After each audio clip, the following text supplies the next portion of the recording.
Sabe, ser um grande orador não é só sobre escolher as palavras certas, né? É muito mais do que isso. É uma experiência de corpo inteiro, quase uma sinfonia, onde cada gesto, cada postura está contando uma parte da história.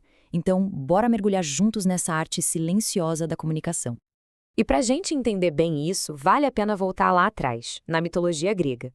Pensa só, a lenda de Prometeu diz que a humanidade foi moldada do barro, ganhando um corpo físico, e depois recebeu uma centelha de fogo divino, ganhando um espírito. O que essa história quer dizer, no fundo?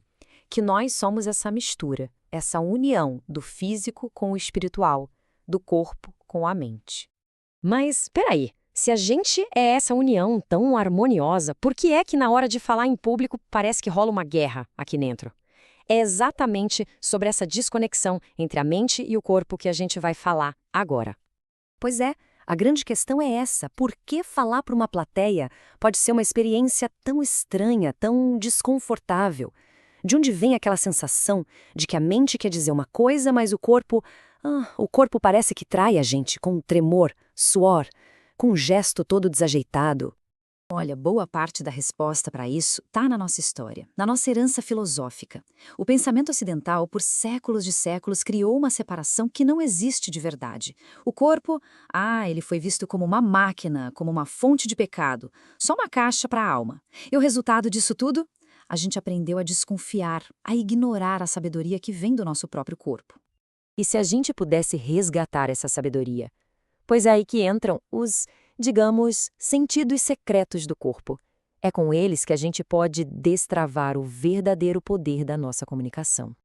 Pode esquecer aquela história dos 5 sentidos que a gente aprendeu na escola. A neurociência hoje já fala que temos, na verdade, pelo menos 7 sentidos. E olha que legal, são justamente esses 2 sentidos a mais que guardam o segredo para uma oratória de impacto. O primeiro deles se chama interocepção. Sabe aquele coração que parece que vai sair pela boca antes de subir num palco? A respiração que fica curta? O famoso frio na barriga? Então, tudo isso é o corpo falando. É a interocepção em ação. É como se fosse o nosso sistema de alarme interno, nos avisando sobre nervosismo. E aprender a escutar esse alarme é o primeiríssimo passo para o autocontrole. E o segundo sentido-chave é a propriocepção. É basicamente a gente saber onde o nosso corpo está no espaço, como estamos gesticulando. Mas a parte mais incrível é que isso é uma via de mão dupla. A postura não só mostra como alguém se sente, ela também manda sinais de volta para o cérebro e pode, de fato, mudar o estado emocional. Isso é muito poderoso. Beleza, com esses 2 conceitos na cabeça, vamos para a parte prática. E vamos começar pela base, literalmente, os pés. O que será que os pés estão comunicando nesse exato momento? A forma como a gente se posiciona, isso revela muita coisa.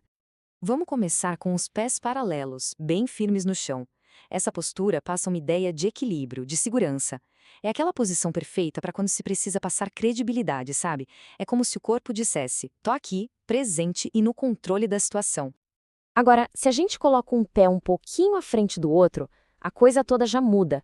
Essa postura já comunica movimento, uma intenção, uma decisão de ir para frente. É a postura de liderança, de quem quer levar o público junto, sabe? Perfeita para aqueles discursos que querem inspirar uma mudança. Mas do outro lado da moeda, a gente tem os sinais de alerta. Sabe aqueles pés que não param quietos, que ficam balançando de um lado para o outro? Isso é um sinal claríssimo de um estado emocional instável. Esse balanço sem parar não só distrai todo mundo, como grita uma mensagem bem clara: insegurança.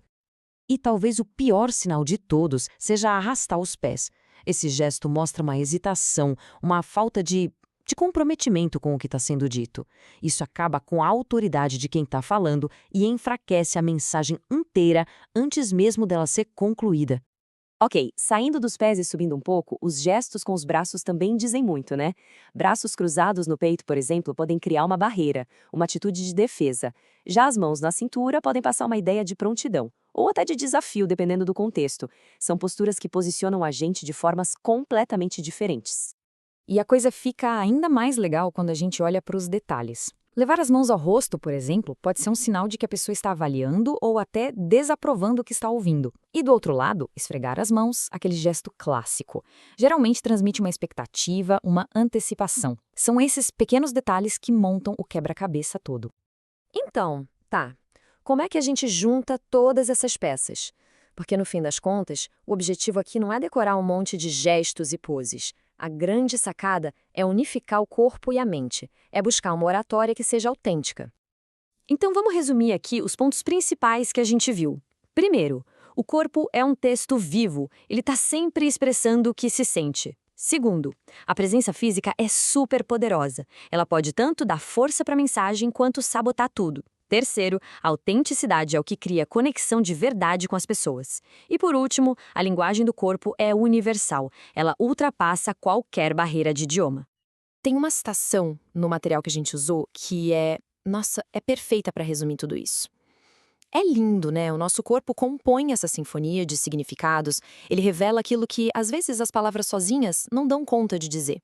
E para a gente fechar, fica uma reflexão. Depois de tudo isso que a gente conversou, da próxima vez que alguém se preparar para falar, vale a pena prestar atenção. O que será que o corpo vai estar dizendo